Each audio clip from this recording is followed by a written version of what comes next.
Existe uma força invisível que move o nosso mundo moderno. Não é magia, embora pareça. Está no seu telemóvel, no seu computador, nos altifalantes que tocam a sua música. Está nos hospitais, dentro das máquinas de ressonância magnética que salvam vidas. Está nos carros elétricos que conduzimos e nas turbinas gigantes que geram a nossa energia limpa. Todos os anos, o mundo gasta mais de 20 mil milhões de dólares nestes pedaços de metal aparentemente vulgares. São ímãs. Mas não são os ímãs que tem no seu frigorífico. São super ímãs, o coração pulsante da nossa tecnologia. E aqui está o segredo que define o nosso futuro. Mais de 90% de toda a produção mundial destes ímãs está nas mãos de um único país. Uma nação que detém, literalmente, o interruptor de ligar e desligar da civilização moderna. O que aconteceria à nossa economia, aos nossos transportes, à nossa energia, se esse interruptor fosse, de repente, desligado? A viagem para descobrir a resposta começa nas profundezas da Terra, numa paisagem de poder bruto. Tudo começa com um conjunto de minerais especiais, conhecidos como terras raras. E nesta arena, a China domina o jogo de forma quase absoluta, controlando mais de 90% de toda a refinação e fabrico do mundo. Para solidificar este domínio, a partir de 2025, o governo chinês introduziu novos regulamentos de exportação. Isto significa que qualquer produto, seja um motor de carro elétrico ou um componente de avião de caça, que contenha a mais pequena fração de terras raras chinesas, precisa de uma licença de aprovação de Pequim para ser vendido. É uma alavanca estratégica apontada ao coração da indústria ocidental. Mas antes de se tornar uma arma política, tem de ser arrancado da terra. A extração destes minérios não é uma simples operação de escavação. Quando o minério está preso em rocha dura, a extração é cirúrgica. Os geólogos mapeiam as veias e os engenheiros usam explosões precisamente calculadas. A quantidade de explosivo e a sua colocação são determinadas ao milímetro, não para destruir a rocha, mas para a fraturar de forma controlada, mantendo os blocos de minério tão intactos quanto possível. Se o minério se fragmentar demasiado, material valioso é perdido. E este trabalho é perigoso por razões que vão além das explosões. Muitas vezes, estes minérios estão misturados com vestígios de elementos radioativos, como o urânio e o tório. O pó que os mineiros respiram, os gases libertados pela rocha partida. Tudo tem de ser rigorosamente monitorizado e controlado. O primeiro passo nesta cadeia de poder é radioativo. Assim que os blocos de rocha chegam à fábrica, são limpos para remover terra e argila. O primeiro passo da transformação é brutal: transformar pedras em pó, mas não é um pó qualquer. Os blocos entram em moinhos de bolas, cilindros gigantes cheios de esferas de aço que rolam e esmagam a rocha sem parar. Ou, por vezes, em moinhos a jato, que disparam o material contra si mesmo a velocidades incríveis. Este processo violento continua durante 4 a 6 horas. O objetivo é reduzir a rocha a partículas que medem apenas 3 a 10 microns. Para ter uma perspectiva, um cabelo humano tem cerca de 70 microns de diâmetro. Este pó é quase 20 vezes mais fino. Durante esta moagem, o controle da temperatura é vital. A câmara não pode exceder os 80 graus Celsius. Se aquecer demasiado, a estrutura atômica dos minerais altera-se e o potencial magnético do material perde-se. Todo o processo falha antes de realmente começar. Depois da moagem, este pó ultrafino, uma mistura de tesouro e lixo, precisa de ser purificado. O método chama-se flotação. É essencialmente um banho de espuma de alta tecnologia. O pó é misturado com água e reagentes químicos especiais. Estes químicos são desenhados para se agarrarem apenas às partículas valiosas de terras raras, ignorando a rocha comum. Depois, o ar é bombeado para dentro do tanque. As partículas de terras raras, agora agarradas aos químicos, colam-se às bolhas de ar e sobem à superfície, formando uma espuma escura e rica. É um balé químico de precisão incrível. A espuma que transborda é o tesouro. O lodo que fica no fundo é lixo. Agora, os engenheiros têm um pó puro e concentrado. O próximo passo é fundi-lo para criar uma liga metálica. A receita mais famosa para superímãs é uma mistura de neodímio, ferro e boro. Mas há um problema fatal. O neodímio é um piromaníaco químico. Ele adora oxigênio. Em contato com o ar que respiramos, ele oxida ou enferruja quase instantaneamente. Se estiver em forma de pó fino, pode até arder espontaneamente. Por isso, a fusão tem de ser feita num ambiente que não existe na Terra, um vácuo perfeito. A câmara do forno de indução é selada e todo o ar é bombeado para fora, até a última molécula. Depois, para garantir, a câmara é preenchida com argon, um gás nobre. O argon é como um segurança químico. Não reage, não se mistura. É um escudo gasoso perfeito. Só então, neste ambiente estéril, o calor é ligado. A temperatura dispara para valores incríveis, até 3.000 graus Fahrenheit, ou mais de 1.600 graus Celsius. É mais quente que a lava de um vulcão. A esta temperatura, os metais tornam-se líquidos e misturam-se numa sopa atômica uniforme. Durante 2 a 4 horas, a liga é refinada, mas o arrefecimento é igualmente extremo. O metal líquido incandescente não pode arrefecer lentamente. Ele é derramado sobre um tambor de cobre gigante, arrefecido por dentro, que gira a alta velocidade. O choque térmico é instantâneo. O metal solidifica em menos de um segundo, sendo cuspido na forma de flocos finos e quebradiços, como vidro metálico. O choque congela os átomos no lugar. A estrutura está quase perfeita. Estes flocos brilhantes são o material base, mas a sua estrutura interna ainda é caótica. Para o passo seguinte, os flocos são novamente triturados, de volta a um pó ultrafino, sempre num ambiente protetor de argon. E agora, chegamos ao passo que separa um ímã de frigorífico de um superímã que move um comboio. Este é o verdadeiro segredo, o coração do processo. O pó fino é cuidadosamente colocado numa prensa, mas não é uma prensa vulgar. Enquanto a máquina se prepara para comprimir o pó, algo invisível e inacreditavelmente poderoso acontece. Um campo magnético gigantesco, com vários teslas de força, é ativado à volta do molde. Para comparar, o campo magnético da Terra, que move a agulha da sua bússola, tem cerca de 0,00005 teslas. Este campo é dezenas de milhares de vezes mais forte. Imagine que cada partícula de pó é uma agulha de bússola microscópica. Sem o campo, elas apontam em todas as direções. Um caos total. No momento em que o campo é ligado, cada uma delas, milhões e milhões de partículas, vira-se e alinha-se instantaneamente. Todas apontam para o mesmo polo, como um exército a entrar em formação. A pressão da prensa esmaga-as então, fixando-as nessa posição alinhada. O resultado é um bloco sólido, mas aqui está o paradoxo que define esta indústria. Embora a sua estrutura interna esteja agora perfeitamente alinhada, o bloco em si não é um ímã, é uma promessa de força, é um soldado a dormir à espera de ordens. E é incrivelmente frágil. Se o deixar cair ao chão, parte-se como um pedaço de cerâmica. Este bloco frágil e adormecido precisa de se tornar metal a sério. Para isso, ele vai para um forno de sinterização. Sinterizar é, basicamente, cozinhar o metal de forma muito precisa. Durante 4 a 5 horas, numa atmosfera controlada, o bloco é aquecido a temperaturas extremas, cerca de 2.400 graus Fahrenheit. Isto não é quente o suficiente para o derreter completamente, mas fica mesmo abaixo do ponto de fusão. É o ponto certo. A esta temperatura, as superfícies de cada partícula de pó começam a amolecer e a fundir-se umas com as outras. Pense em neve fofa. É feita de água, mas está cheia de ar. Se a comprimir e aquecer ligeiramente, ela funde-se e torna-se um bloco de gelo sólido e denso. É exatamente o que acontece aqui. As partículas de metal fundem-se, eliminando todos os pequenos espaços vazios entre elas. O bloco encolhe visivelmente, tornando-se quase 100% denso. O arrefecimento é lento e controlado, e à medida que arrefece, essa estrutura alinhada que foi criada na prensa fica permanentemente trancada. Agora é metal, forte, denso. A promessa de força está agora guardada lá dentro.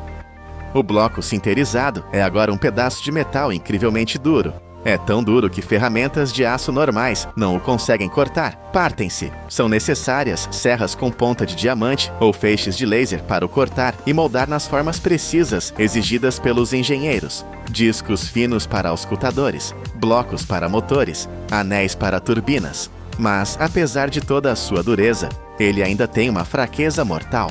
A sua maior força é também a sua maior fraqueza. A liga de neodímio é tão quimicamente reativa que o ar que respiramos é o seu veneno. A oxidação, a ferrugem, começa quase imediatamente. Um super-ímã nu, deixado ao ar livre, pode perder toda a sua força em meses, ou mesmo semanas, desfazendo-se em pó. Por isso, ele precisa de uma armadura. Cada ímã, agora com a sua forma final, é meticulosamente limpo e depois mergulhado em banhos galvânicos. Recebe camadas de proteção, níquel, depois cobre, depois níquel novamente, ou zinco, ou uma resina epóxi selante. Esta camada é a sua armadura. Ela sela o ímã, protegendo-o da umidade e do oxigênio, garantindo que a sua força invisível dure décadas. É esta armadura que o permite sobreviver no nosso mundo. O processo está quase no fim. Temos a forma final, temos a armadura, mas o ímã ainda está morto. Não tem polo norte nem polo sul, não atrai nem repele nada. É apenas um pedaço de metal caro, denso e perfeitamente alinhado por dentro. Está na sala final. Chegou o momento do despertar. Cada ímã é colocado dentro de uma bobina de cobre grossa, um dispositivo chamado magnetizador de impulsos. É aqui que a promessa se torna realidade. Uma descarga elétrica monstruosa, com uma voltagem entre 2.000 e 3.000 volts. É acumulada e depois disparada através da bobina. Tudo acontece num flash, num impulso que dura de 1 a 5 milissegundos. É mais rápido que um piscar de olhos. Mas nesse instante, o impulso gera um campo magnético colossal, com uma intensidade de 3 a 5 teslas. É um campo dezenas de milhares de vezes mais forte que o campo magnético de todo o planeta Terra. Nesse instante, todos os domínios magnéticos dentro do metal, que foram alinhados na prensa e trancados na sinterização, viram-se e fixam-se permanentemente. É um choque de despertar. O exército de soldados adormecidos recebeu a sua ordem ao mesmo tempo. O poder invisível é finalmente libertado. O metal morto torna-se, nesse milissegundo, uma força da natureza. A sua força é testada, a sua polaridade verificada. Agora são tão potentes que têm de ser manuseados com extremo cuidado. Têm de ser embalados com espaçadores de plástico ou escudos magnéticos. Se 2 destes superímãs se juntassem subitamente, poderiam estilhaçar-se com a sua própria força ou esmagar os ossos de uma mão. E assim, a viagem termina. Começamos com uma rocha radioativa nas profundezas da Terra e uma pergunta sobre poder. Vimos essa rocha ser pulverizada até ficar mais fina que farinha, purificada num banho de espuma, fundida no vácuo para escapar ao ar e alinhada por forças invisíveis. E finalmente, testemunhamos o seu nascimento num relâmpago de 3.000 volts. Aqueles 20 mil milhões de dólares e aquele controlo de 90% é sobre isto. É sobre este processo incrivelmente complexo. Estes corações de metal, agora despertos, movem silenciosamente os rotores dos nossos carros elétricos. Giram as pás de turbinas eólicas do tamanho de edifícios e alimentam as máquinas de ressonância magnética que salvam as nossas vidas. A força invisível que move o mundo moderno foi forjada. E quem controla a forja, quem controla este segredo, controla o futuro. A cada ano, quase 2 trilhões de libras de resíduos agrícolas, cinzas, palha e esterco não evaporam simplesmente. Eles não são um fim, mas um começo. Eles são o ponto de partida silencioso para uma indústria colossal de 180 bilhões de dólares. Uma indústria que, grânulo por grânulo, ajuda a alimentar quase metade de toda a população humana na Terra. Mas pare e pense nisso. Como você pega algo tão caótico, tão bruto, e o transforma em um grânulo de energia pura e perfeitamente balanceado? Como a sujeira, as cinzas e as rochas se tornam a comida em nossas mesas. Esta não é uma simples reciclagem. Esta é uma das transformações industriais mais complexas e vitais do planeta. A jornada para criar um único grânulo de fertilizante começa em 4 lugares muito diferentes. O primeiro pilar é o fósforo, ou P. Em minas a céu aberto que parecem crateras de meteoros, escavadeiras colossais, com dentes de aço que poderiam rasgar um edifício, arrancam a rocha fosfática da terra. Cada caçamba movimenta toneladas de rocha bruta, o primeiro ingrediente. O segundo pilar é o potássio, ou K. Ele não está na superfície, ele está trancado nas profundezas, em antigas camadas geológicas. Equipes de mineração descem em túneis escuros para extrair o potássio, um mineral cristalino. Ele é então trazido à superfície, onde será purificado e transformado no vital cloreto de potássio. O terceiro pilar, o nitrogênio, ou N, é o mais etéreo. Ele não é minerado, ele é capturado do ar que respiramos. Em usinas de síntese química que mais parecem cidades de aço, o gás natural é o ponto de partida. Ele é processado sob calor e pressão extremos, dividido em hidrogênio e nitrogênio, e então forjado na forma de amônia, a base poderosa e volátil para todo o crescimento das plantas. E, finalmente, o quarto pilar, a matéria orgânica. Simultaneamente a tudo isso, frotas de caminhões e máquinas coletam toneladas de esterco, resíduos de colheita e palha. Eles são secos, recolhidos e preparados. 4 fontes: rocha dura, cristais profundos, gás invisível e resíduos orgânicos. Todos fluindo de diferentes cantos do mundo para um único destino, a fábrica de transformação. Mas o que chega à fábrica é um caos. A rocha fosfática está misturada com lama. Os resíduos orgânicos vêm com pedaços de plástico, madeira e fragmentos de metal. Antes que qualquer ciência possa começar, a força bruta deve limpar o caminho. Os caminhões despejam suas cargas em gigantescos sistemas de correias transportadoras. O primeiro som é um rugido ensurdecedor. São os trituradores primários. Mandíbulas de aço maciço esmagam as rochas maiores, quebrando-as em pedaços gerenciáveis. Em seguida, vem o poder da água. A mistura triturada é bombardeada por jatos de água de alta pressão. Não é uma lavagem suave, é uma explosão projetada para arrancar poeira, solo e contaminantes solúveis. A lama purificada flui então para uma série de filtros e peneiras vibratórias. Eixos rotativos e grades de malha fina agitam e separam implacavelmente. Este é um passo crítico. Um único fragmento de metal que passar por aqui pode destruir as lâminas de mistura de precisão mais adiante. Um pedaço de plástico pode arruinar uma reação química inteira. As apostas são altas. O que emerge do outro lado é uma matéria-prima mais limpa, mas ainda separada. Agora, a força bruta dá lugar à precisão de um cérebro digital. Os materiais purificados, fósforo, potássio, nitrogênio e orgânicos, estão em seus silos gigantes separados. É hora de criar a receita. Em uma sala de controle central, um computador dita as proporções exatas. Não é um palpite, é uma ciência. Correias transportadoras controladas digitalmente liberam fluxos de cada ingrediente. Abaixo delas, sistemas de pesagem eletrônica calibrados para a fração de 1 grama medem cada componente. Nem 1 grama a mais, nem 1 grama a menos. Estes fluxos separados agora convergem para câmaras de mistura seladas. Dentro, lâminas de aço potentes como hélices de um navio giram continuamente. Elas dobram, cortam e misturam o material. Sensores infravermelhos e sondas de temperatura monitoram tudo. Se um ponto ficar muito quente, a velocidade diminui.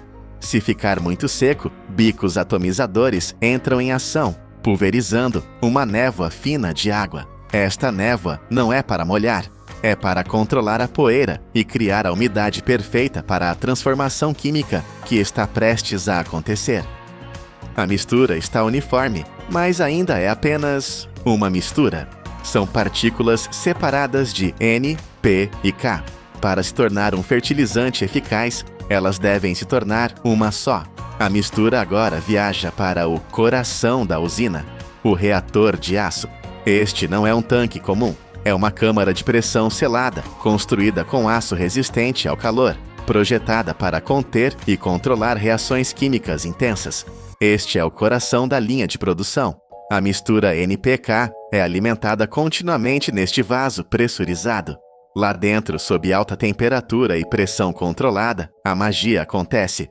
A amônia, o nitrogênio, reage quimicamente com o ácido fosfórico, o fósforo. As moléculas são rasgadas e forçadas a se recombinar. O resultado é um composto inteiramente novo, o fosfato de amônio. O nitrogênio e o fósforo estão agora quimicamente ligados. Na sala de controle, os engenheiros observam os medidores de pressão. Este é o ponto sem volta. O que era uma simples mistura de pós e líquidos tornou-se uma nova substância, uma massa quente, densa e quimicamente rica. Quimicamente, a transformação está completa, mas fisicamente, o que sai do reator é uma pasta quente e sem forma. É impossível de espalhar em um campo. É pegajosa, úmida e inútil para um agricultor. Agora, ela precisa ganhar forma. A massa é alimentada no granulador rotativo. É aqui que o caos finalmente se transforma em ordem visível. Imagine um tambor de aço absolutamente massivo, do tamanho de um vagão de trem, inclinado em um leve ângulo e girando lentamente em seu eixo. A pasta quente cai dentro dele. Enquanto o tambor gira, a gravidade e a força centrífuga fazem seu trabalho. O material é levantado pelas paredes e depois rola para baixo sobre si mesmo, milhares e milhares de vezes. Pequenas partículas começam a colidir e a grudar umas nas outras. Para ajudá-las, uma névoa fina de solução de amônia ou vapor é pulverizada lá dentro. Ela age como uma cola microscópica. É um balé hipnótico. O pó começa a formar pequenas esferas. Elas rolam coletando mais pó, crescendo como bolas de neve. A velocidade de rotação do tambor e seu ângulo são controlados por computador, ditando o tamanho final. O objetivo é o padrão de ouro da indústria, grânulos perfeitamente redondos, com 2 a 5 milímetros de diâmetro. O que entrou como uma pasta disforme sai como um fluxo constante de bilhões de pequenas pérolas idênticas. Os grânulos estão formados, mas ainda não estão prontos. Eles estão verdes. Estão quentes, úmidos e macios. Se fossem ensacados agora, virariam uma pedra de mofo. Eles precisam ser curados. Eles embarcam no que é essencialmente uma pista de obstáculos industrial. Primeiro, o secador rotativo gigante. Os grânulos caem em outro tambor giratório, mas este é preenchido com um fluxo de ar quente. A temperatura é mantida precisamente entre 82 e 121 graus Celsius. É o suficiente para evaporar a umidade restante, até que cada grânulo contém apenas cerca de 1% de água. O vapor sobe em nuvens densas. Depois de secos, vem o grande teste, o sistema de peneiras vibratórias de múltiplas camadas. Os grânulos são despejados em uma série de telas de malha que vibram intensamente. É uma seleção brutal. Grânulos que são muito grandes são filtrados no topo e enviados de volta para serem esmagados e refeitos. Grânulos que são muito pequenos caem pelo fundo e são enviados de volta ao granulador para crescer mais. Apenas os grânulos no tamanho perfeito, aqueles de 2 a 5 milímetros, conseguem passar para a próxima etapa, mas nem eles estão aprovados ainda. Amostras ainda quentes da linha são coletadas e levadas às pressas para o laboratório. Técnicos em jalecos brancos dissolvem os grânulos, testando a proporção exata de NPK, o nível de pH e a umidade. As apostas são altas. Se a amostra falhar, toneladas de produto são rejeitadas ou enviadas de volta para ajuste. Finalmente, apenas os grânulos de elite, aqueles que passaram pela reação química, pelo nascimento no granulador e pela pista de obstáculos da secagem e peneiramento, recebem a luz verde. Eles estão prontos. Eles chegam à linha de embalagem e aqui a força bruta dá lugar ao balé mecânico. É uma cena de sincronicidade perfeita. Dezenas de bicos de enchimento descem e liberam fluxos constantes de grânulos em sacos pré-formados. Balanças eletrônicas abaixo de cada bico garantem que cada saco pese exatamente 50 libras, com uma precisão de uma fração de onça. Os sacos são instantaneamente selados a quente, prendendo o produto e protegendo do inimigo número 1, a umidade. Em seguida, braços robóticos, movendo-se com uma graça suave e programada, pegam os sacos. Eles os giram e os empilham em paletes de madeira em um padrão de intertravamento perfeito. Esses paletes são então levados por empilhadeiras automatizadas para vastos salões de armazenamento. Mas estes não são armazéns comuns. O clima aqui é rigorosamente controlado. 20 graus Celsius, 50% de umidade relativa. É o ambiente perfeito para garantir que os grânulos permaneçam estáveis e potentes até o momento de serem enviados. Mas você sabia? Esta indústria inteira, esta complexa dança de química e engenharia, repousa sobre os ombros de um homem, o químico alemão Justus von Liebig, no século XIX. Ele foi o primeiro a provar conclusivamente que as plantas não comem apenas solo, elas precisam de minerais específicos, NPK. Ele mudou a agricultura para sempre. E sobre toda aquela energia para secar os grânulos. Em algumas das usinas orgânicas mais avançadas, o calor intenso não vem de combustíveis fósseis, vem de energia biotérmica. O calor natural gerado pela própria decomposição da matéria orgânica, capturado e redirecionado para o processo. E o mais impressionante, esta vasta infraestrutura global, estas minas, reatores e robôs, eles não estão apenas fabricando um produto. Eles estão ajudando a produzir os alimentos que sustentam quase metade de toda a população humana na Terra. No final desta longa jornada, o grânulo finalmente completa seu propósito. Ele deixa o armazém climatizado. Ele viaja centenas de quilômetros em caminhões. Do caminhão, ele é transferido para o trator. E do trator, ele é finalmente espalhado pelo campo. O círculo se fecha. Ao tocar o solo úmido, o grânulo começa a se dissolver lentamente. Ele libera o nitrogênio, o fósforo e o potássio. Os mesmos elementos que foram minerados das profundezas da terra, capturados do ar e trancados quimicamente sob pressão extrema. O que começou como quase 2 trilhões de libras de cinzas, resíduos e rochas. O que passou pelo fogo dos reatores, pela precisão dos sensores e pelos cálculos de engenheiros, agora cumpre seu destino final. Ele se torna parte de um sistema vivo. Ele transforma a mais avançada tecnologia industrial na energia silenciosa que alimenta o mundo. Todos os anos, a América destrói o suficiente de estradas velhas para dar a volta ao planeta várias vezes. 100 milhões de toneladas de asfalto gretado, gasto e partido. Para onde vai tudo isto? Um aterro sanitário gigante? Uma montanha de lixo industrial que ficará para sempre como uma cicatriz na paisagem? Não, a resposta é muito mais inteligente e está escondida debaixo dos nossos pés. Quase 100% deste material não é lixo, é matéria-prima. Mas o verdadeiro segredo desta incrível transformação não está apenas na estrada velha. Está nisto: milhões e milhões de pneus velhos, arrancados de carros e caminhões. Como é que os engenheiros usam fogo intenso, pressão extrema e temperaturas mais frias que o Ártico para transformar este caos de borracha, gasta e pedras partidas num tapete de asfalto perfeitamente novo? Esta é a história de como a engenharia transforma o fim num novo começo. Tudo começa com o fim de uma vida. Em média, uma estrada de asfalto foi concebida para durar entre 10 e 15 anos. Imagine o peso de milhões de carros, caminhões e autocarros dia após dia. Imagine o ataque implacável do sol, da chuva e do gelo. O asfalto envelhece. O cimento preto que une tudo, o betume, perde a sua flexibilidade. Torna-se rígido, frágil. A estrada começa a gretar. A estrada começa a morrer. Quando remendar já não funciona, começa a fase 1 da renovação. Mas isto não é uma demolição caótica, é uma cirurgia industrial. Primeiro, equipas especializadas usam serras rodoviárias.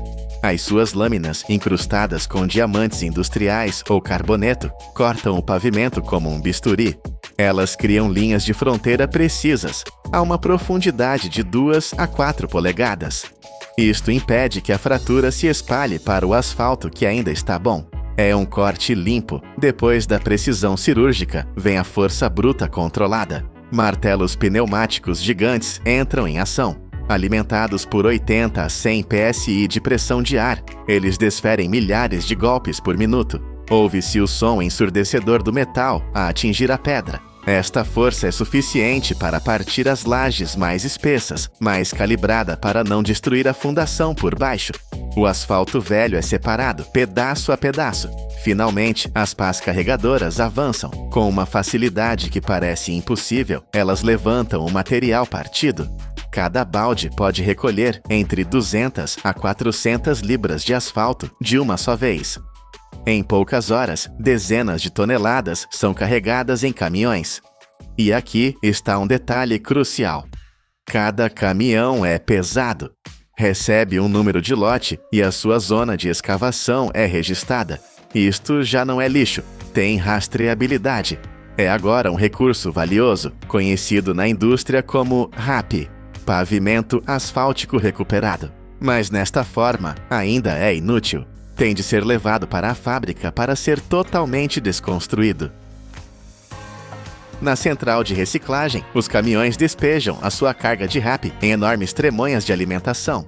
O material é agora uma mistura caótica de lajes gigantes, pedras pequenas, pó e, por vezes, lixo. O primeiro passo é a triagem. O RAP move-se ao longo de um tapete vibratório.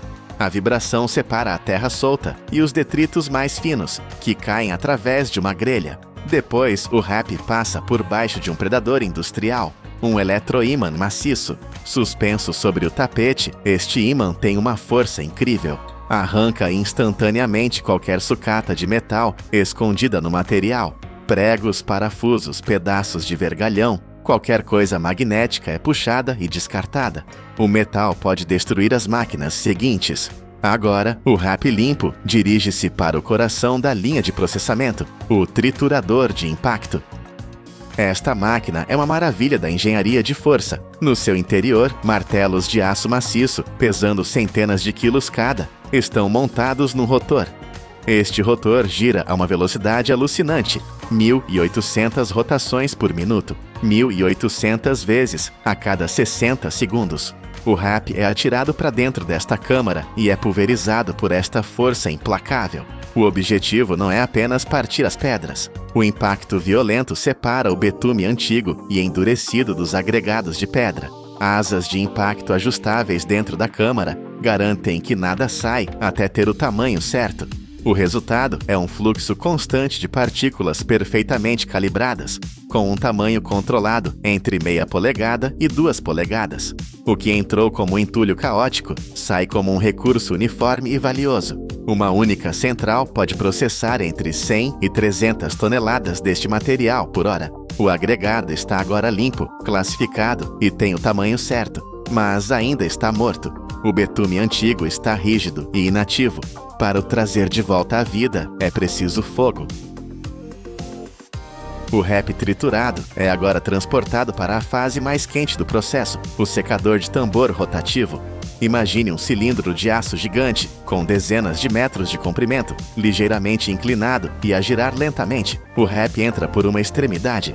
Pela outra, um queimador maciço, alimentado a gás natural ou óleo combustível, dispara um fluxo de ar superaquecido. A temperatura no interior atinge os 250 a 300 graus Fahrenheit. Aqui, o controlo é tudo. As apostas são muito altas. Se o material aquecer demasiado, o betume, que é a base de petróleo, simplesmente queima, oxida e torna-se inútil. Se aquecer de menos, a umidade não evapora e o betume não amolece. Por isso, as centrais modernas usam um sistema genial de duplo tambor. O RAP não toca na chama direta. Em vez disso, é aquecido pelo ar quente que flui através dele. À medida que o tambor gira, aletas no interior levantam o RAP e deixam-no cair através da corrente de ar quente, criando uma cortina de material. Pode-se quase sentir o cheiro. A umidade evapora-se instantaneamente. O betume antigo e cinzento começa a amolecer, começa a brilhar. O que entrou como pedra cinzenta e morta sai pela outra extremidade como um agregado preto, brilhante e reanimado. O asfalto antigo está quase pronto para a sua segunda vida, mas para a receita perfeita da estrada do futuro, falta um componente. o ingrediente secreto. Todos os anos, o mundo descarta milhares de milhões de pneus. São um dos maiores problemas de resíduos do planeta. Foram concebidos para serem indestrutíveis. Mas para um engenheiro de estradas, esta indestrutibilidade é uma virtude. Se conseguirmos triturar pneus e misturá-los no asfalto, a estrada herda essa elasticidade e durabilidade. Mas como se destrói algo concebido para não ser destruído? A resposta é ciência de ponta: trituração criogênica. Os pneus velhos são recolhidos e limpos. O aço das cintas é removido. Depois, os pedaços de borracha são mergulhados em nitrogênio líquido. O nitrogênio líquido arrefece a borracha para temperaturas negativas extremas. A borracha, normalmente elástica, torna-se subitamente dura e quebradiça como vidro. Neste estado frágil, ela é enviada para moinhos de martelos. O que antes absorveria o impacto, agora estilhaça-se em milhares de pedaços minúsculos. O resultado é um pó fino e uniforme, chamado borracha granular, crumb rubber. Este processo é incrivelmente eficiente. De cada tonelada de pneus velhos, a central produz entre 700 a 800 quilos de borracha granular padronizada. Este pó preto não é lixo, é um aditivo de alta tecnologia que irá tornar o asfalto mais forte, mais silencioso e mais resistente a fissuras. Agora temos todas as peças. Estamos no coração da central, o tambor misturador. É aqui que a receita multimilionária é preparada. É uma dança de temperaturas e proporções. Primeiro, o agregado virgem, pedra nova, acabada de extrair, entra num secador separado. É aquecido muito mais, até 300 ou 350 graus Fahrenheit. Este agregado superaquecido funciona como um motor térmico. Depois, todos os ingredientes encontram-se no misturador. O agregado virgem superaquecido, o RAP, já quente do seu próprio secador, e a borracha granular. O calor intenso da pedra nova transfere-se para o RAP, ativando completamente o betume antigo. As pás dentro do misturador giram, misturando tudo num caldeirão violento e controlado. A proporção de RAP numa mistura padrão é de 20 a 50%, mas em centrais avançadas eles adicionam rejuvenescedores, compostos químicos especiais que restauram a elasticidade perdida do betume antigo. Com estes, a proporção de RAP pode disparar até aos 70%. A borracha granular funde-se na mistura, criando o asfalto emborrachado. Todo o processo é monitorizado por sensores de temperatura e fluxo. Finalmente, a mistura final, uma massa preta, fumegante e homogênea, é descarregada num silo quente. Este silo funciona como uma garrafa térmica gigante, mantendo o asfalto a uns constantes 275 graus Fahrenheit, impedindo que arrefeça. A mistura perfeita está pronta. Caminhões basculantes com caçambas pré-aquecidas alinham-se por baixo. Eles são carregados e partem imediatamente para o local da construção. A partir deste segundo, começa a corrida mais importante de todas: a corrida contra o tempo. No local da obra, a equipe de pavimentação está pronta. O caminhão basculante despeja a sua carga fumegante na tremonha da pavimentadora de asfalto. A temperatura da mistura ainda está entre 270 a 300 graus Fahrenheit. A máquina avança e um sem fim distribui o asfalto uniformemente. Na parte de trás, uma placa de ferro pesada e aquecida, chamada mesa, alisa o asfalto, criando uma camada com a espessura exata, geralmente entre 1,5 polegadas e 3 polegadas. Mas o asfalto ainda está macio e cheio de ar. Imediatamente atrás da pavimentadora vêm os rolos. Esta é a fase mais crítica de todo o processo. Primeiro, rolos de aço vibratórios. O seu peso maciço e a vibração forçam as pedras a encaixarem-se, removendo o ar e dando a compactação inicial. Logo atrás deles vêm os rolos pneumáticos, máquinas estranhas com múltiplas rodas de borracha. Eles amassam a superfície, selando os poros e garantindo uma coesão perfeita. Mas toda esta operação tem um inimigo: a temperatura. A equipa tem uma janela muito curta. Todo o trabalho de compactação tem de estar terminado antes que a temperatura do asfalto desça abaixo dos 180 graus Fahrenheit. Abaixo desse ponto crítico, o betume começa a endurecer demasiado. Perde a sua capacidade de colar. Se os rolos passarem sobre ele, podem fraturar a ligação em vez de a selar. O trabalho é perdido. A equipa move-se com uma precisão militar. O vapor sobe da estrada negra, enquanto os rolos dão as passagens finais. Eles conseguiram, em apenas algumas horas, a estrada que era lixo endurece e está pronta para o tráfego. Mas a história ainda não acabou. Sabia que só nos Estados Unidos, os veículos percorrem mais de 3,2 trilhões de milhas por ano. Isso é uma exigência que requer manutenção constante. Sabia que a adição de borracha de pneu ao asfalto não só o torna mais duradouro contra fissuras, como também reduz o ruído da estrada, tornando as viagens mais silenciosas? E sabia que a economia global ligada a este material que pisamos todos os dias, o asfalto, está avaliada em mais de 300 mil milhões de dólares. 100 milhões de toneladas de asfalto velho, milhões de pneus gastos que pareciam ter chegado ao fim da sua vida. Onde antes víamos lixo, a engenharia viu uma oportunidade. Já não é o fim de um ciclo, é um ciclo fechado. Desde a remoção cirúrgica, passando pelo rugido do triturador a 1.800 rotações por minuto, pelo fogo controlado do rejuvenescedor e pela ciência fria da trituração criogênica. O resultado é este: um tapete preto perfeito, mais forte, mais silencioso e mais sustentável do que antes. É a prova clara de como a engenhosidade humana pode pegar nos resíduos de ontem e transformá-los, literalmente, no caminho para o amanhã. E permite-nos conduzir, uma e outra vez, sobre as estradas que um dia deitamos fora. Pense no aço, o símbolo da força industrial. Um material que sustenta os nossos arranha-céus e constrói as nossas pontes. Mas a 1000 graus Fahrenheit, ou 540 graus Celsius, esse mesmo aço começa a amolecer como plástico, perdendo a sua força. Agora, imagine um forno que opera a uma temperatura 2,5 vezes mais quente, um inferno industrial que atinge os 2.500 graus Fahrenheit. E lá dentro, um material que nós consideramos o símbolo da fragilidade, a cerâmica, permanece perfeitamente intacto, sem uma única fenda. Como? Como é que o pó da terra, a argila comum que pisamos, se transforma numa supermatéria capaz de suportar um calor que derreteria o metal? Esta não é uma história sobre delicadeza. É uma história sobre poder extremo, química precisa e um batismo de fogo num vulcão controlado pelo homem. Tudo começa não numa fábrica limpa, mas numa vasta mina a céu aberto. Gigantescas escavadoras rasgam a pele da terra, expondo camadas de minerais que estão enterradas a profundidades de 3 a 9 metros. O que chamamos vulgarmente de argila é, na verdade, uma receita de engenharia.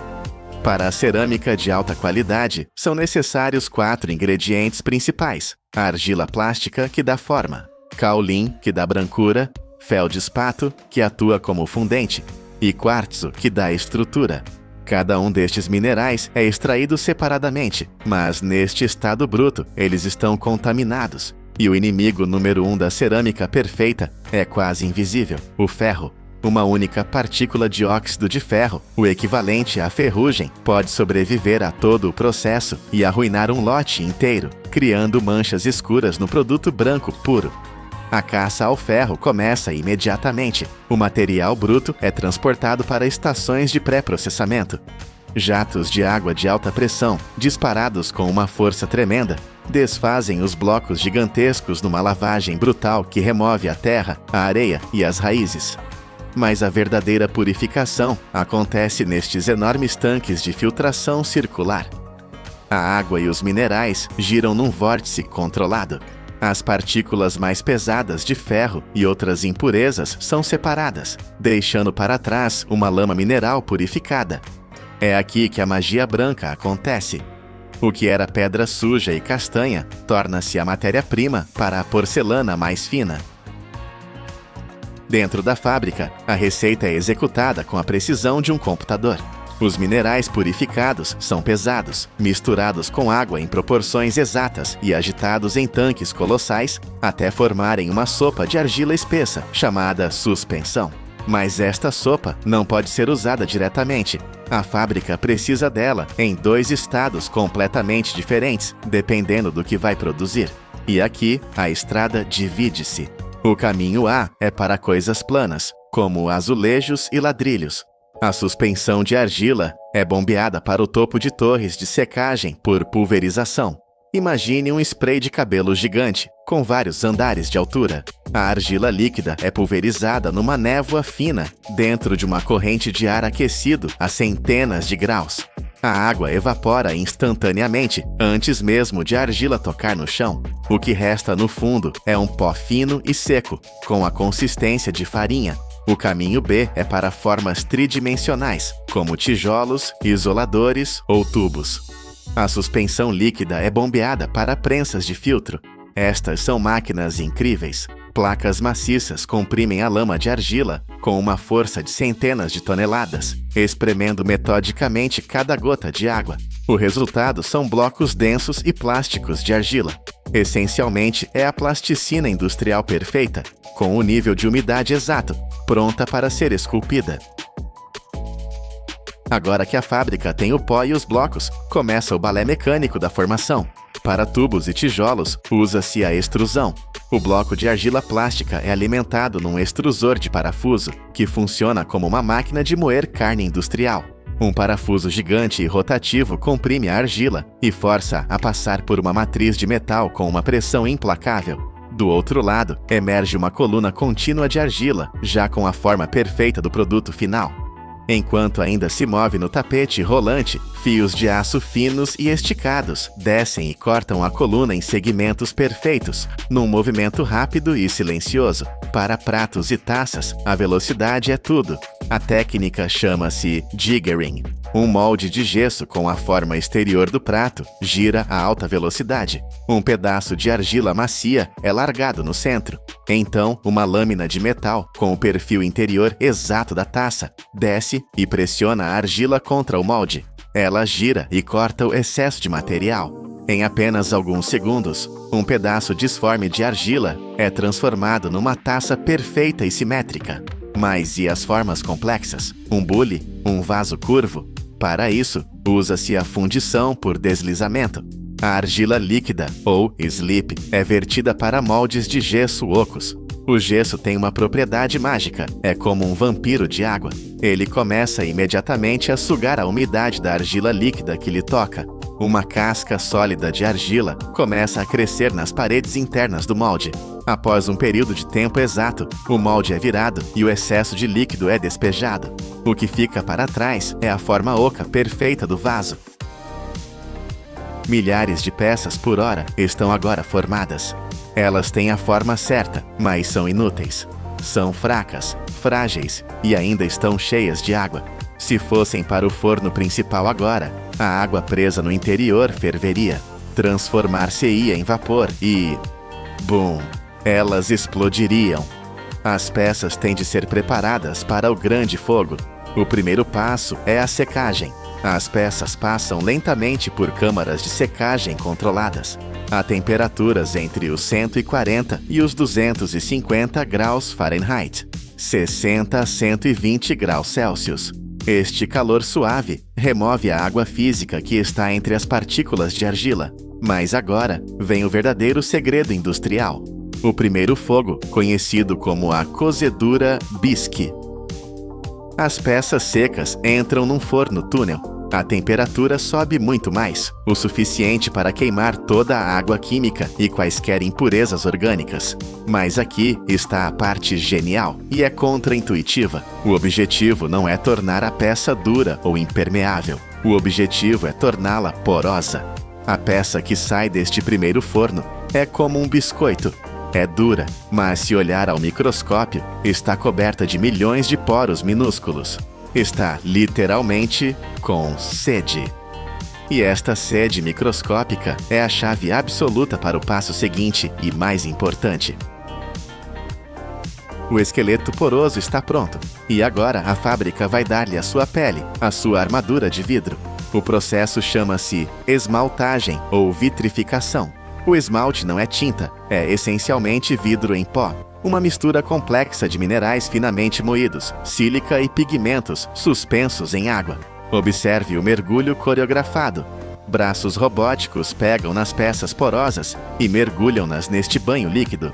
Graças à sede criada no primeiro fogo, a peça bebe o esmalte instantaneamente. A água é absorvida pelos poros e a camada de pó de vidro agarra-se à superfície. O tempo é tudo. 1 segundo a mais e a camada de esmalte fica demasiado espessa e escorre. 1 segundo a menos e a proteção falha. Neste momento, a peça está irreconhecível. Está coberta por uma camada de pó bassa, opaca e frágil. Parece gesso, mas esta camada de pó está prestes a tornar-se uma armadura impenetrável. Só precisa de uma coisa: fogo. E agora, o evento principal. A transformação final. O julgamento pelo fogo que separa a argila da cerâmica. As peças entram no forno principal. Não é um forno pequeno, é um túnel industrial colossal, com dezenas de metros de comprimento, operando sem parar, 24 horas por dia, 7 dias por semana. Lá dentro, a temperatura sobe a níveis que a mente humana mal consegue conceber. 2.200. 2.500 graus Fahrenheit, 1.370 graus Celsius. Vamos contextualizar. Isto é mais quente que a lava de um vulcão ativo. É uma temperatura que transforma o aço em sopa. E neste inferno, duas coisas mágicas acontecem ao mesmo tempo. Primeiro, o pó de esmalte baço que cobria a peça derrete. Funde-se e flui, transformando-se num líquido brilhante, numa camada de vidro puro e perfeito. Segundo, o corpo de argila por baixo, agora selado, também atinge a sua temperatura de maturação. Os minerais fundem-se. Os poros microscópicos que eram tão vitais, agora colapsam e desaparecem. O vidro líquido e a argila fundida unem-se quimicamente, tornam-se uma só coisa, uma única massa sólida, incrivelmente dura e completamente impermeável. O design destes fornos é uma maravilha. Repare no teto curvo. Não é por estilo. O arco força o calor a circular uniformemente, como um furacão controlado, garantindo que cada centímetro da peça é cozido exatamente à mesma temperatura. O que entrou no túnel como um biscoito frágil coberto de pó, sai do outro lado como uma armadura de cerâmica brilhante. O fogo fez o seu trabalho, mas a batalha pela perfeição ainda não está ganha. Cada peça que sobrevive ao forno passa por uma inspeção de nível militar. Primeiro, a tecnologia que vê o invisível. Scanners de ultrassom disparam ondas sonoras através das paredes da cerâmica. É como uma ecografia, que procura bolhas de ar microscópicas ou fendas internas que possam ter sido criadas pelo estresse do calor. Ao mesmo tempo, lasers varrem a superfície. Eles criam um mapa tridimensional completo da peça. O computador compara instantaneamente esse mapa com o ficheiro do design perfeito. 1 milímetro de deformação, rejeitada. Uma bolha de ar escondida, rejeitada. Mas a máquina não sente tudo. Para as peças mais finas e delicadas, é preciso o toque humano.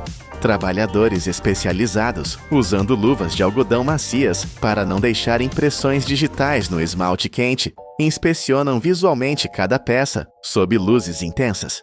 E são eles que executam o passo final, a embalagem. Eles envolvem cuidadosamente cada peça, colocando finas folhas de papel entre cada prato. É a união perfeita, a força bruta do fogo, a precisão fria do laser e o cuidado insubstituível do toque humano. Mas há alguns segredos neste processo.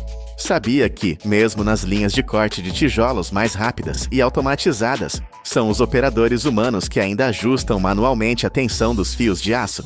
Eles fazem-no de ouvido e de olho, porque a argila, sendo um material natural, muda subtilmente a sua consistência, e só um artesão treinado sabe sentir a tensão correta. Sabia também que para as formas mais complexas do mundo, como sanitas de porcelana ou bules intrincados, O método de fundição em moldes de gesso que vimos é, em princípio, o mesmo método usado há centenas de anos. E muitos dos padrões coloridos que vemos não são pintados à mão nem por robôs. São aplicados por máquinas de decalques, transferências especiais que são pressionadas contra a superfície da peça por uma almofada de borracha macia antes de irem para o forno final. Começamos com uma pergunta: como é que a lama frágil sobrevive a um calor que derrete o aço? A resposta não está num único passo, está em todos eles. Está na purificação da matéria-prima, na remoção do inimigo chamado ferro. Está na formação, no balé preciso de máquinas que dão forma ao pó. E, acima de tudo, está no fogo. Não um fogo, mas dois. O primeiro fogo, que inteligentemente abre os poros e prepara a peça. E o segundo fogo, o grande batismo a 2.500 graus, que sela a armadura de vidro.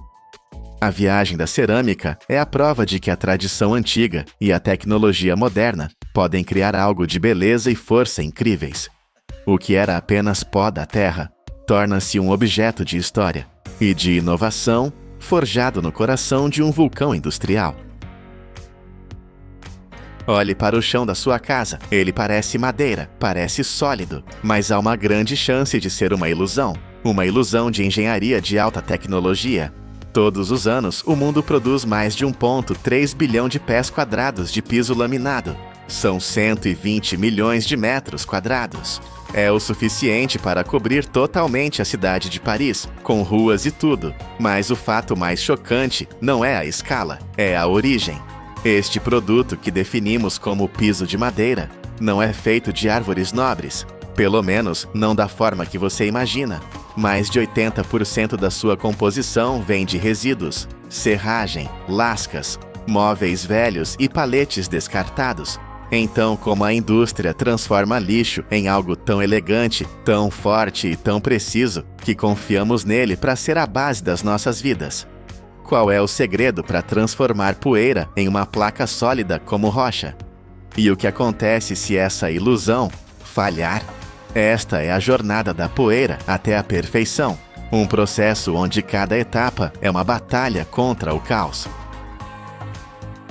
A jornada não começa em uma floresta serena, mas em um ambiente de caos industrial. Ouve-se o barulho de caminhões basculantes descarregando montanhas de resíduos de madeira, pedaços de pinho, aparas de eucalipto, sobras de serrarias e os restos de móveis antigos que já viveram uma vida inteira. Este é o tesouro da indústria de laminados. Mas antes que essa matéria-prima possa ser renascida, ela precisa ser purificada. O desafio é imenso. Escondidos nesta mistura estão os inimigos do processo: pregos, parafusos, grampos de metal, resíduos de tinta e cola. Um único prego que passe despercebido pode destruir uma lâmina de moinho de milhões de dólares. Por isso, a primeira etapa é uma caça ao tesouro magnética. O material passa por esteiras sob poderosos eletroimãs que arrancam violentamente qualquer vestígio de metal. Depois, sensores ópticos procuram por resíduos de tinta e plástico, que são soprados para fora da linha por jatos de ar comprimido. O que resta é madeira, mas ela ainda está úmida e irregular. O próximo inimigo é a água. A madeira limpa entra em enormes secadores rotativos. Aqui, ela é aquecida a uma temperatura controlada, entre 210 e 250 graus Fahrenheit. O objetivo não é queimar, mas evaporar a umidade até um nível ideal e exato. Se a madeira ficar muito seca, ela se tornará quebradiça. Se ficar muito úmida, criará bolsões de vapor na prensa, arruinando a placa. Após a secagem, as lascas são enviadas para o moinho refinador. Isto não é um simples triturador. É uma máquina de alta pressão que desfia a madeira, separando-a em suas fibras constituintes. O resultado é uma pluma macia, quase como algodão, de fibras de madeira puras e secas. O caos inicial foi transformado na matéria-prima perfeita. Temos as fibras, mas elas são leves e soltas. Como transformar este algodão de madeira em um núcleo denso e estrutural que possa suportar o peso de um piano ou décadas de passos? A resposta é a química e a força bruta. As fibras secas são transportadas pneumaticamente para uma câmara de mistura. Lá, elas são pulverizadas com uma névoa fina de resina sintética e aditivos resistentes à umidade. Esta resina é a cola que manterá tudo unido, mas também é a fonte de um dos maiores desafios da indústria, ao qual voltaremos. Cada fibra é uniformemente revestida. Esta mistura agora pegajosa é espalhada em uma linha de esteira contínua, formando um tapete perfeitamente nivelado. A espessura deste tapete é controlada por sensores a laser para garantir que não haja pontos fracos. Então, o tapete entra no coração da fábrica, a prensa contínua. Esta não é uma prensa comum. É um monstro de aço com vários metros de comprimento, um rio de metal aquecido. O tapete de fibras entra fofo de um lado e é submetido a duas forças simultaneamente, um calor intenso de 392 graus Fahrenheit, 200 graus Celsius, e uma pressão esmagadora de centenas de toneladas. Dentro da prensa, a física assume o controle. O calor derrete a resina, transformando-a em um adesivo poderoso. A pressão comprime as fibras, expulsando todo o ar e forçando-as a se entrelaçarem em uma matriz incrivelmente densa. O que emerge do outro lado não é mais madeira, é um novo material, um painel de fibra de alta densidade, ou HDF. É mais estável que a madeira maciça, pois não tem grãos para torcer ou empenar. É denso como pedra, mas feito de poeira. O painel quente é então resfriado gradualmente para estabilizar sua forma antes de ser cortado em placas mestras.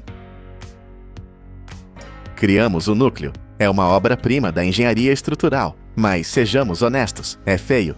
É um painel marrom sem vida. Agora, a indústria deve realizar seu maior truque, a grande ilusão. É hora de dar a este núcleo uma alma, um rosto. É aqui que a estética encontra a engenharia de precisão. O que vemos como madeira é, na verdade, uma fotografia, mas não uma foto qualquer.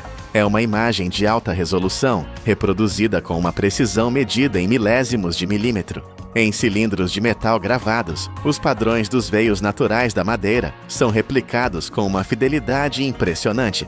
Rolos de papel decorativo especial passam por esses cilindros, recebendo a impressão com tintas especiais resistentes ao calor. O papel impresso, agora parecendo carvalho ou nogueira, mergulha em um banho de resina melamínica. Este processo é chamado de impregnação. A resina satura o papel, dando-lhe flexibilidade, mas o mais importante, transformando-o em uma camada que se fundirá ao núcleo HDF sob calor.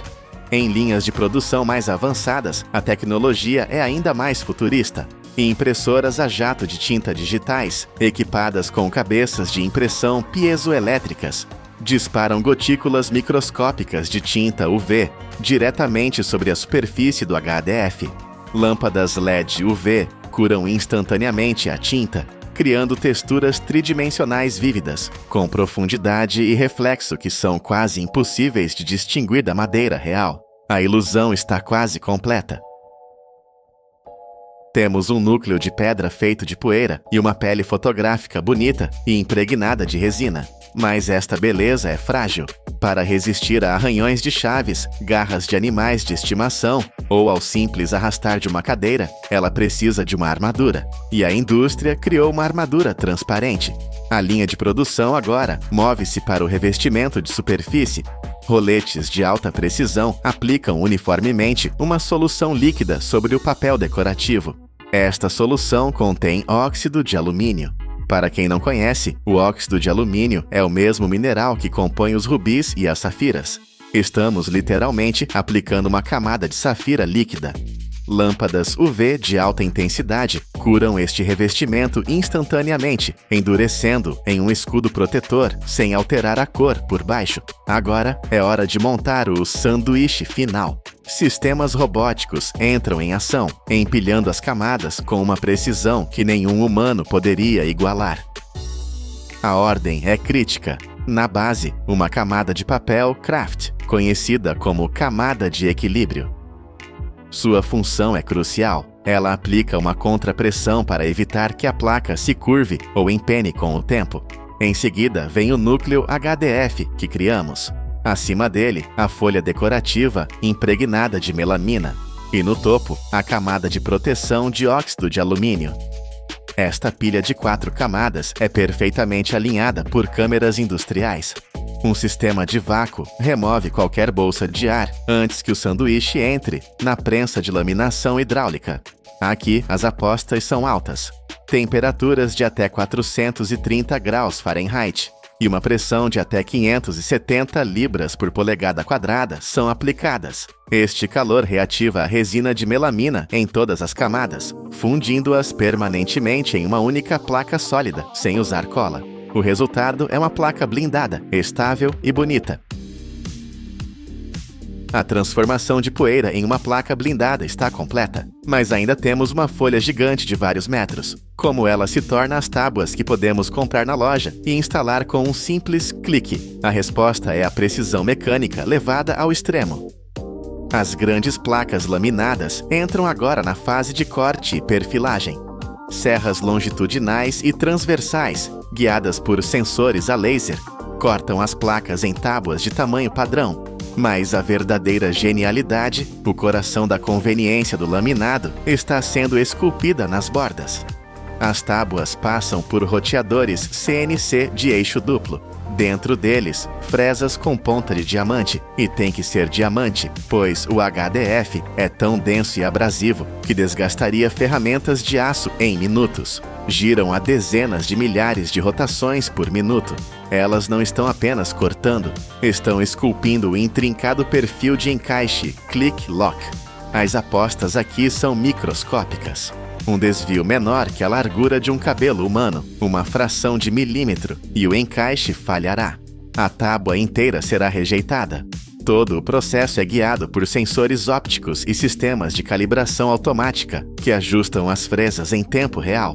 Em algumas fábricas, estações de teste robóticas pegam tábuas aleatórias da linha e as encaixam, verificando o ajuste com uma precisão que nossos sentidos não podem perceber. É aqui, no zunido agudo de uma fresa de diamante, que a engenharia de precisão define o conforto e a facilidade de instalação em nossas casas.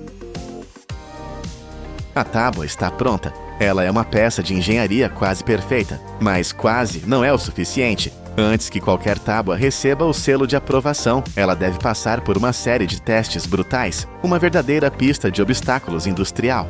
Primeiro, a inspeção visual, mas não com olhos humanos. Um conjunto de câmeras de alta resolução varre cada centímetro quadrado da superfície, procurando por imperfeições microscópicas, pequenos arranhões, bolhas ou inconsistências sutis na cor impressa. Medidores a laser medem a espessura exata da tábua, garantindo que o desvio nunca exceda a tolerância permitida. Sensores de umidade verificam a estabilidade do núcleo HDF. Em seguida, amostras aleatórias são levadas para o teste de tortura. O teste de abrasão. Almofadas de lixa rotativas esfregam a superfície continuamente, milhares de vezes, simulando anos de uso pesado. O teste de água. Outras tábuas são submersas em água ou dobradas sob condições extremas de temperatura e umidade. O objetivo é ver se o núcleo incha ou se as bordas delaminam. Qualquer produto que falhe em qualquer um desses testes é imediatamente rejeitado e descartado. O que você compra na loja não é apenas uma tábua, é um sobrevivente. A tábua que sobreviveu é um triunfo. Mas, por anos, a indústria do laminado teve um esqueleto no armário que não podemos ignorar. Uma das preocupações mais sérias era a emissão de formaldeído. Este gás incolor era liberado lentamente pelas resinas de melamina usadas para unir o núcleo HDF. Em gerações mais antigas de laminado, as concentrações podiam exceder os limites seguros, levantando sérias preocupações sobre a qualidade do ar interno. A indústria foi forçada a evoluir. Hoje, a maioria dos fabricantes modernos adere a regulamentações globais extremamente rigorosas, como a CARB Fase 2 nos Estados Unidos e os padrões E1 na Europa. Eles substituíram os adesivos tradicionais por resinas de baixa emissão ou até mesmo por resinas de base biológica derivadas de fontes naturais. A durabilidade também é um debate. O laminado é incrivelmente forte, mas ao contrário da madeira maciça, não pode ser lixado ou restaurado quando se desgasta. E sua composição multicamada, esse sanduíche perfeito, torna a reciclagem completa um enorme desafio, mas a engenharia não para. químicos estão desenvolvendo novos aglutinantes naturais à base de lignina e técnicas de separação avançadas que podem, um dia, delaminar cada camada para reutilização. E assim completamos o ciclo. Mais de 1,3 bilhão de pés quadrados de uma ilusão de engenharia. A indústria olhou para o lixo, para a poeira, as aparas e os móveis velhos e viu uma oportunidade. Eles pegaram esse caos, o purificaram e o esmagaram em um núcleo denso como pedra. Eles deram a ele um rosto, uma fotografia de alta resolução de uma árvore. Eles o blindaram com uma armadura de óxido de alumínio, o mesmo material das safiras. E o esculpiram com a precisão de um diamante, criando um quebra-cabeça mecânico que qualquer um pode montar. O resultado não é uma imitação de madeira. É um testemunho da engenhosidade humana. É a prova de que, através da química, da mecânica e da estética, podemos pegar o que foi descartado e transformar não apenas em algo bonito, mas em algo fundamentalmente novo. Nós pensamos no vidro como algo frágil, algo que se estilhaça, um ponto fraco. Mas e se lhe disséssemos que isto também é vidro? Fios, tão finos e macios quanto um fio de cabelo humano. E se lhe disséssemos que estes fios, quando entrelaçados, se tornam mais fortes do que as barras de aço que sustentam as nossas cidades?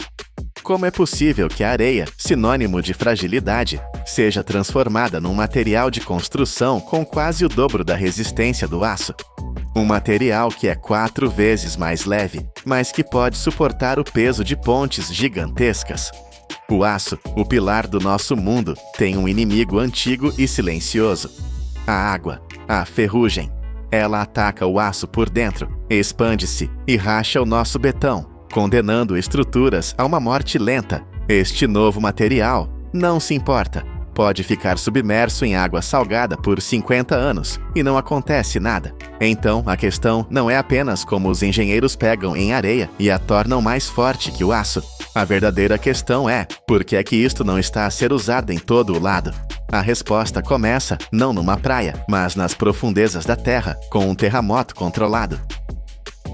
O ingrediente principal do vergalhão de fibra de vidro é a sílica, e não é a areia da sua praia local. Para este processo, apenas os depósitos de areia mais puros servem. Estamos a falar de areia com um teor de sílica de 99%. Esta areia de quartzo de alta qualidade não é recolhida, é extraída. Ela encontra-se em minas a céu aberto massivas, como uma enorme ferida branca na crosta terrestre. Nestas minas, as camadas de rocha de quartzo são tão incrivelmente densas e compactas que nenhuma máquina comum as consegue perfurar. A única solução é usar força explosiva. Os engenheiros perfuram buracos profundos, enchem-nos com explosivos industriais e detonam-nos numa sequência perfeitamente calculada.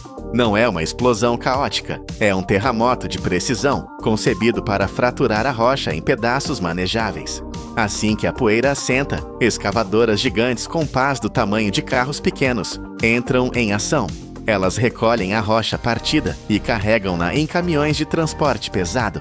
A partir daqui, a rocha segue para a britagem primária. Moinhos industriais com mandíbulas de aço esmagam e moem estes pedregulhos sem parar, dia e noite, até que a rocha sólida seja reduzida a grãos finos de areia. Mas mesmo depois desta britagem brutal, a areia ainda não está pronta. A pureza é tudo. O próximo passo é a lavagem. A areia é enviada para um moderno sistema de lavagem, uma instalação capaz de processar até 220 toneladas por hora. 220 toneladas. É o equivalente a despejar e limpar 10 caminhões basculantes cheios a cada 60 minutos. O primeiro posto de controlo é uma peneira de malha fina, com 30 buracos por polegada quadrada, que barra quaisquer partículas demasiado grandes. Depois, a areia pura cai em câmaras de agitação, onde jatos de água de alta pressão, finos como agulhas, a esfregam e limpam. Após 15 minutos disto, a mistura de areia e água é enviada para um separador em espiral. É um vórtice controlado.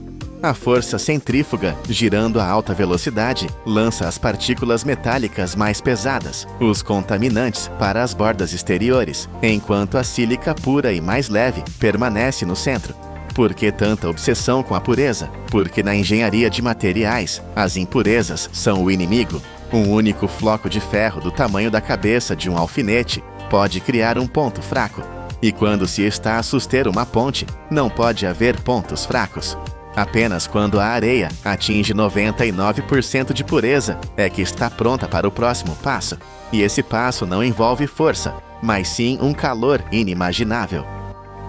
Esta é a maior fábrica de fibra de vidro dos Estados Unidos. Ela produz mais de 500 toneladas deste material todas as semanas. A areia purificada chega e é imediatamente misturada. 70 a 75% de sílica. A ela adicionam 15% de carbonato de sódio e 10% de carbonato de cálcio. Pense no carbonato de sódio como uma chave química.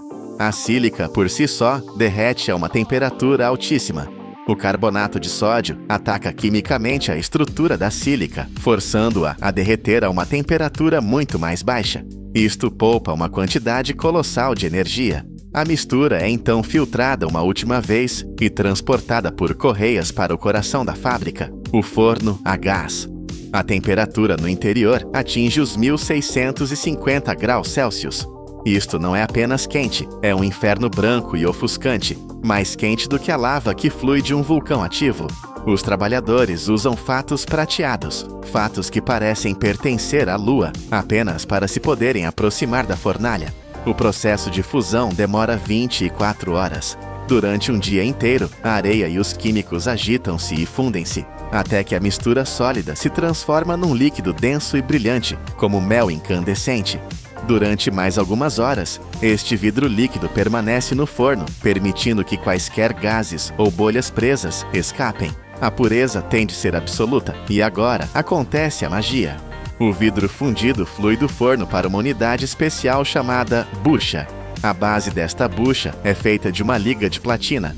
Por que platina? Porque apenas um dos metais mais preciosos e raros do mundo consegue suportar este calor extremo e, ao mesmo tempo, ser perfurado com milhares de buracos microscópicos. Estamos a falar de furos com um diâmetro de apenas 5 a 25 microns. Para comparação, um único cabelo humano tem cerca de 70 microns de espessura.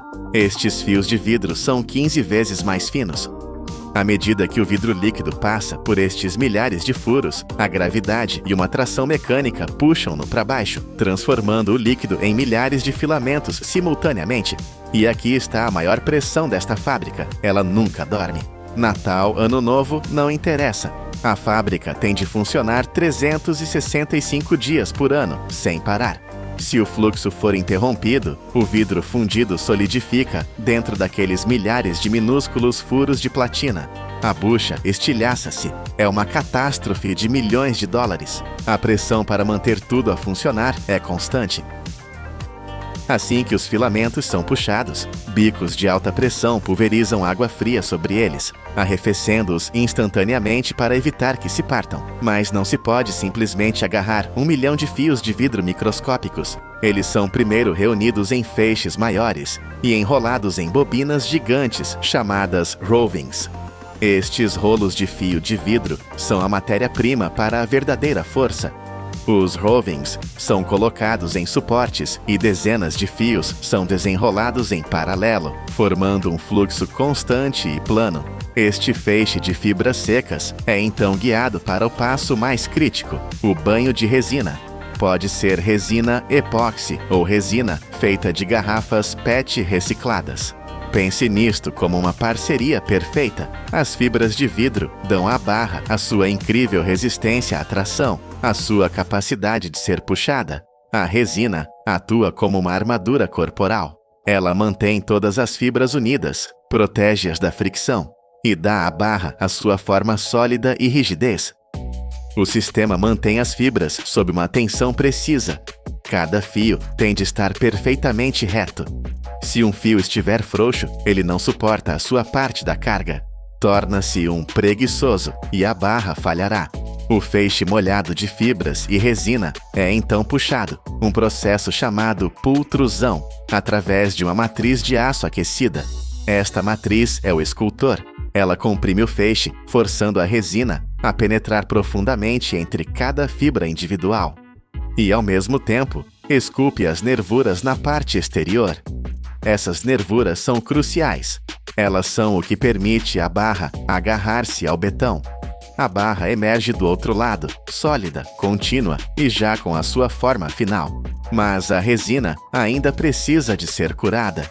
O varão passa por um longo forno de cura para endurecer completamente, seguido de um rápido banho de água para arrefecer. O processo está quase completo. É incrível, mas se isto é tão bom, por que é que 99% dos estaleiros de obras ainda usam isto? O aço continua a ser o campeão, é o titã. A sua história não é de precisão microscópica, mas de força bruta e fogo. O aço é feito de ferro, e o ferro começa como minério extraído da terra. Tal como a sílica, é esmagado e moído até se tornar um pó fino. Mas o pó de ferro está misturado com todo o tipo de rocha inútil. Como é que se separam? Aqui a magia não é o calor, mas sim a química da água. O pó é misturado com água para criar uma lama espessa. Esta lama é bombeada para tanques gigantes chamados células de flotação. E aqui acontece um truque químico engenhoso. Eles adicionam reagentes que fazem com que as partículas de ferro odeiem água, tornam-nas hidrofóbicas. Ao mesmo tempo, todo o lixo inútil, a ganga, permanece hidrofílico, adora água. Depois bombeiam ar comprimido a partir do fundo. Milhões de bolhas sobem. As bolhas agarram-se apenas às partículas de ferro, que odeiam água, e levam-nas à superfície, como um balão. O resultado é uma espuma estranha, espessa e cinzento-avermelhada. Parece lama, mas esta espuma é concentrado de ferro quase puro. Todo o lixo inútil que adora água afunda. Eles estão, literalmente, a minerar a espuma. O concentrado é recolhido e o seu teor de ferro ultrapassa agora os 65%, mais do dobro do minério original. Mas não se pode alimentar um forno com pó molhado. Por isso, este concentrado é primeiro seco e depois levado para discos rotativos gigantes. Aqui, o pó é misturado com um aglutinante e rolado, tal como se estivesse a fazer milhares de milhões de pequenas almôndegas. Estas pelas de minério de ferro são depois cozidas num forno rotativo colossal, a mais de 1.200 graus, até ficarem duras como pedra. Agora, elas estão prontas para o alto forno. Uma estrutura imponente, um arranha-céus de tijolo e aço que funciona sem parar, não por dias, mas por anos. No topo são carregadas as pelas, coque, uma forma de carvão, e calcário. Da base é soprada uma rajada de ar superaquecido.